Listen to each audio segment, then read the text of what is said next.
listening to Give God 90, where we're not afraid of the tough biblical questions, because we will dig through the language, the culture, and the history to find the truth revealed in the words of our Creator.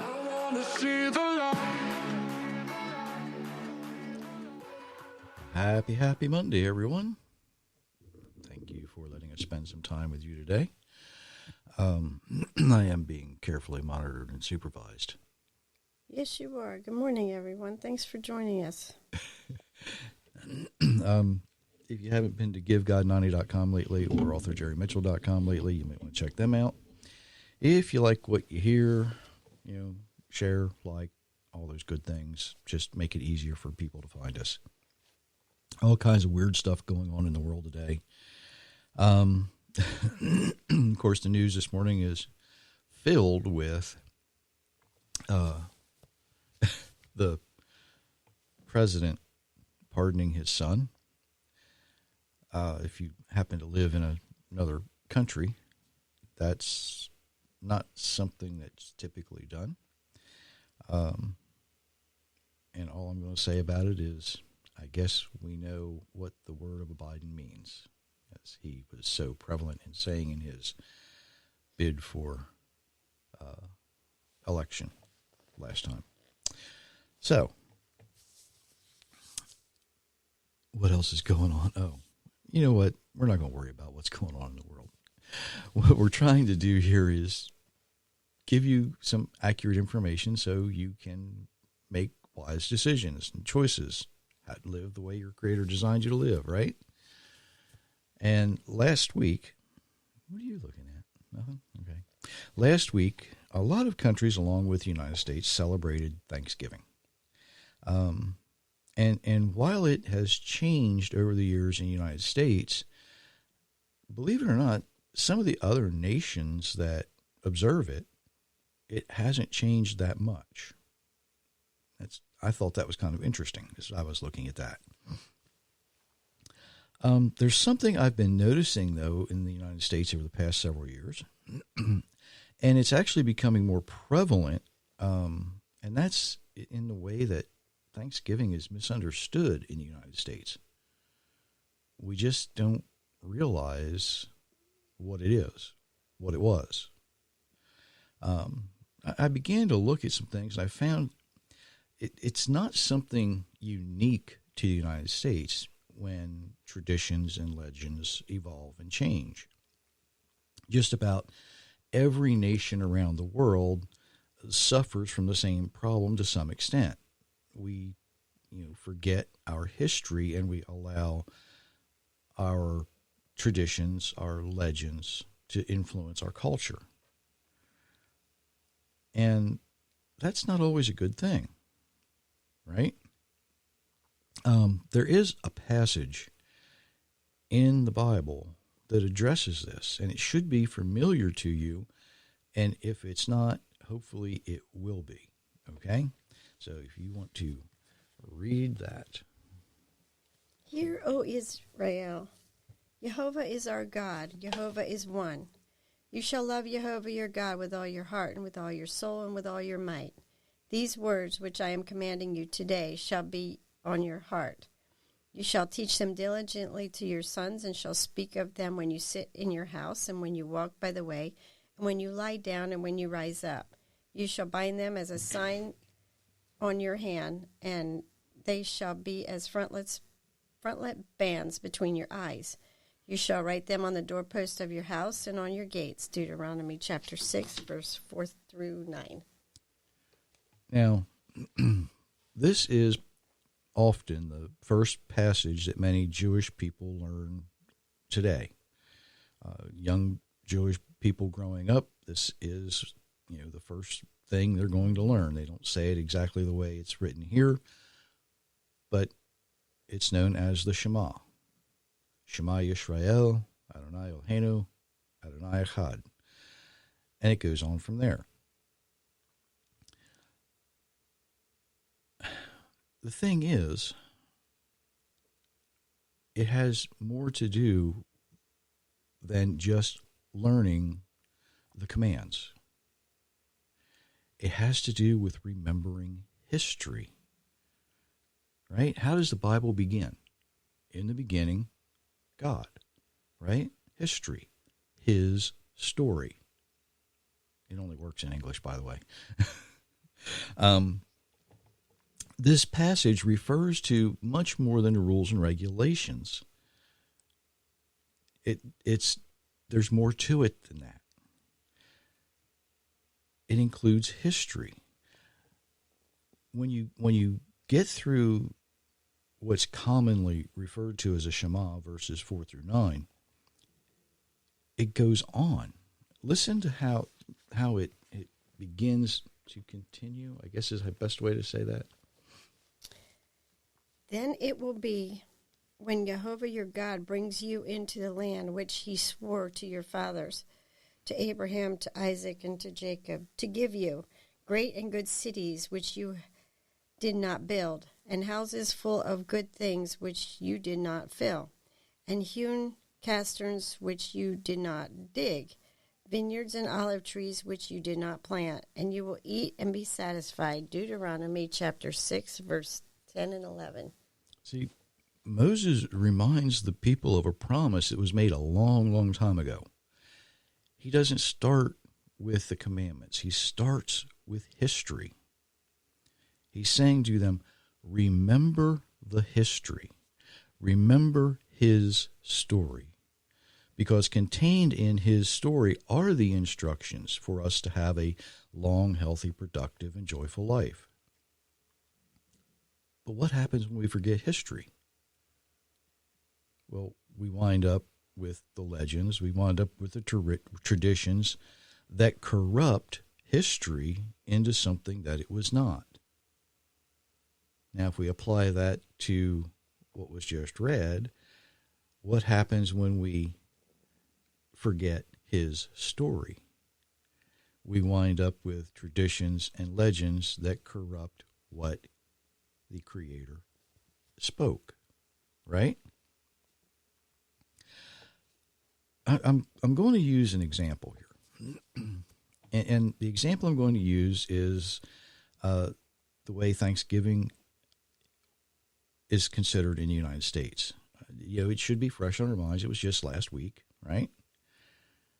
Now, when I was in elementary school 50-some years ago, I was taught that, the Pilgrims sailed on the Mayflower and landed in what is now Plymouth, Massachusetts. They learned to get along with the Indians, in air quotes, and because God was so good to them, they had a feast of Thanksgiving in the fall. That's basically what I learned in elementary school back then. The narrative that I learned wasn't exactly accurate, but neither is what is being portrayed today, right? It wasn't really the Pilgrims who sailed on the Mayflower. It was the Puritans. And yes, there's a difference between the two groups.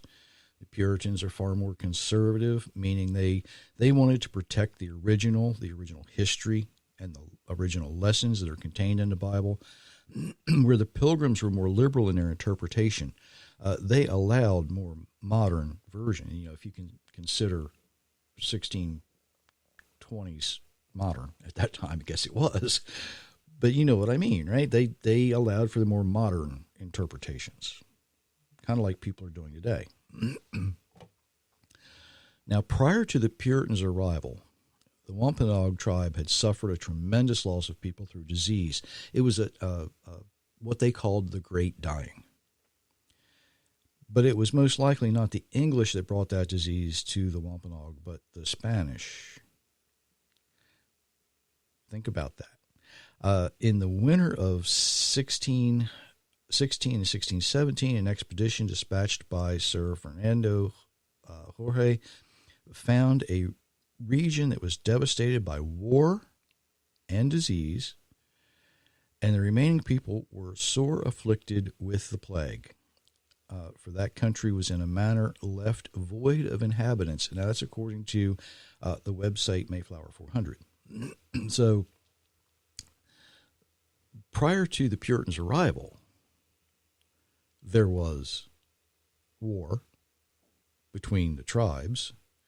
and there was disease that was probably brought by other explorers, other settlers.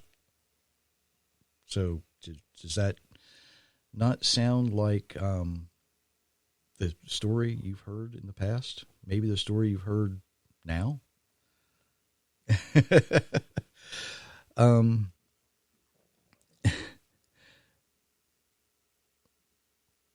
We don't have an accurate record of how many of the natives died or survived.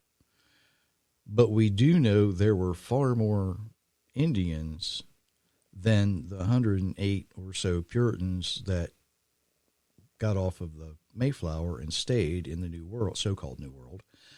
You see, the Mayflower landed December 18th in 1620. But by the next fall, there were only 53 who survived to take part in the harvest celebration. So, half of them died. You don't always hear this part, do we? It was all, because, let's face it, the people who win the war write the history. And the biggest reason the English get the blame is because they were prolific writers, which is kind of a good thing. And we'll get to that in a moment. But we don't always hear the whole, complete story that we should. When I was in school, history, for the large part, was basically learn these dates and learn what happened. There wasn't the concept of we're talking about real people and you need to understand how they lived.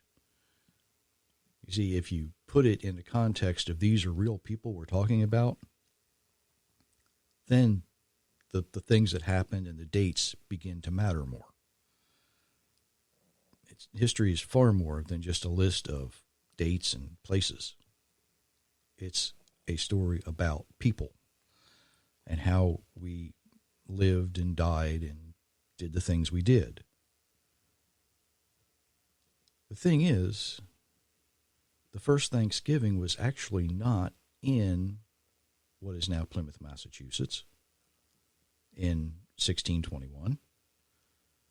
The first Thanksgiving celebrated by Europeans in North America was in what was known as the Berkeley Hundred on the James River in Virginia. It was Captain John Woodleaf and 37 men who sailed from Bristol, England on the ship Margaret and reached Berkeley in 1619. They marked their deliverance from the stormy North Atlantic with a simple service of thanks. That was the first Thanksgiving. But it doesn't make the tradition come to life, does it? Where, you've got this small group of men who were giving thanks for safe passage is apparently not as good a story as the Puritans making friends with the Indians, and you get the picture, right?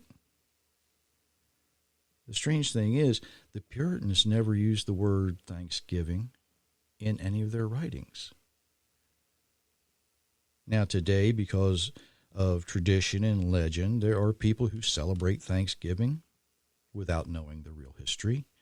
And conversely, there are people who refuse to celebrate it for exactly the same reason. They've not taken the time to research the writings of the people who were there.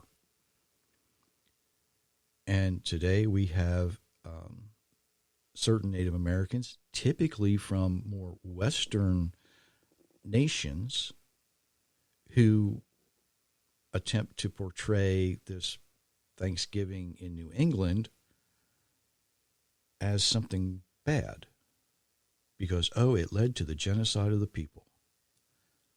No, that one didn't.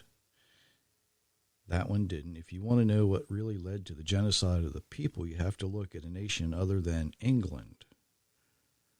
There is a huge reason why these Mexican, Central, and South American countries speak primarily Spanish and Portuguese, because it was the Spanish who wanted to conquer the New World and spread Christianity. And basically, if you didn't convert, they'd kill you. Why do you think there's so many missions spread throughout that part of the world? Think about that. You know, I'm all for being accurate, but let's look at the real history to be accurate. And here's where I want you to think about the way you view your Bible. Are your opinions founded in an accurate understanding of his story, or are they based on misunderstanding and misinterpretation? Are they based on tradition and legend rather than what is actually written originally? And I'm sure that you, much like myself and Myra, trusted the people who were telling us the Bible stories when we were young. We trusted the way they told these stories because the people that were telling it believed it. You see, they didn't take the time to research it either. We believed it until the answers to the questions we had didn't fit the biblical narrative. And that's when we had to choose. We had to make a choice between his story and man's story. And that's part of the reason we put these podcasts together. That's why I've written the books I've written. Not to convince you that the way I think is the only way to think. That's not what we're here for. What I want to do is give you the most accurate information available today. Something that may not have been available even 50 years ago, because we're uncovering new manuscripts almost every day.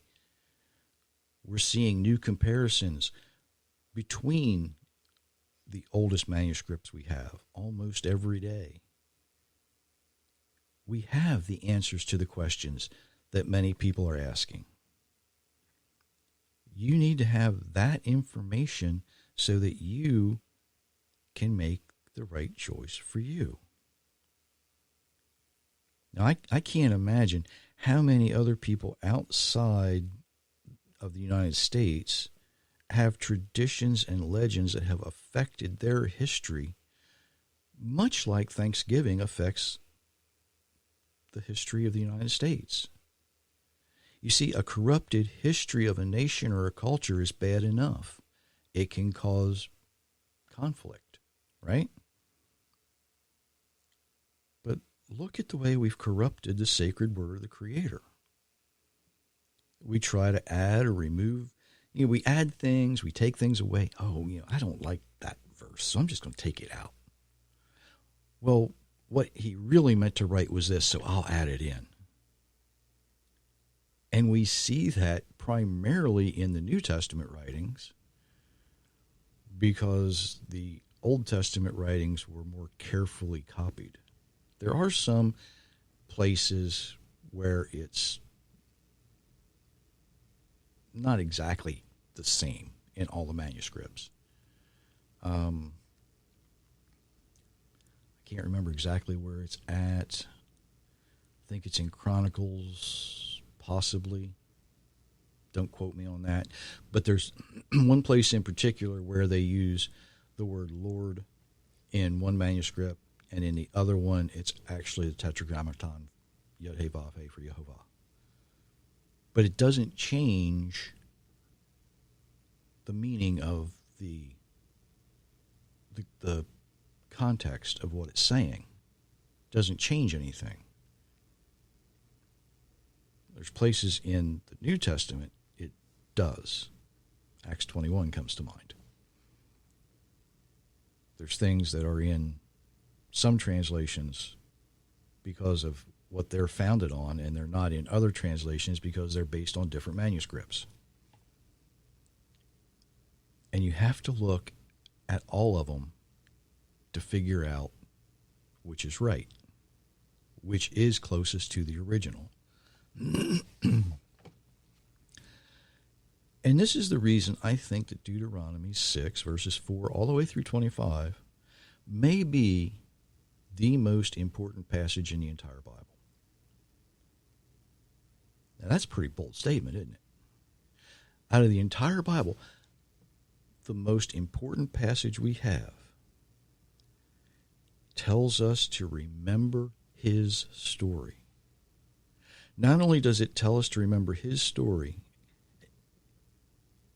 he said, you've got to hand it down. You've got to talk about it. You've got to keep it in front of you. And you have to be willing to teach it to your children so they can teach it to their children so they can teach it to their children. And keep it going. Not the legends, not the traditions, but the accurate history. Because contained in that accurate history is all of the things that we need to live the way we're designed to live. You see, it is his story. And we should probably listen to it, learn from it, teach it to our young people so they can teach it to their young people, so we don't forget, so we have an accurate understanding of history and how we are to live. You know, even if we forget our own story, we need to be very, very careful to remember his story.